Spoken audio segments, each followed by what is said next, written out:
Actually, I have houses in Samar. Samar. 3 houses in Samar.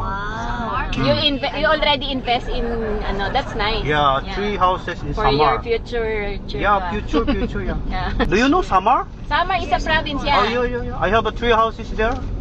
People there are Bisaya. They Oh, call yeah. Bisaya. You know how to speak. Number 1, Samar. Mhm. Samarikina.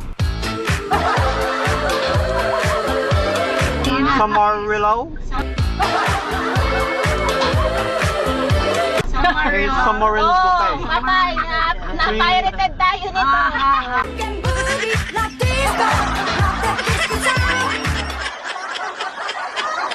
Na-pirated tayo nito.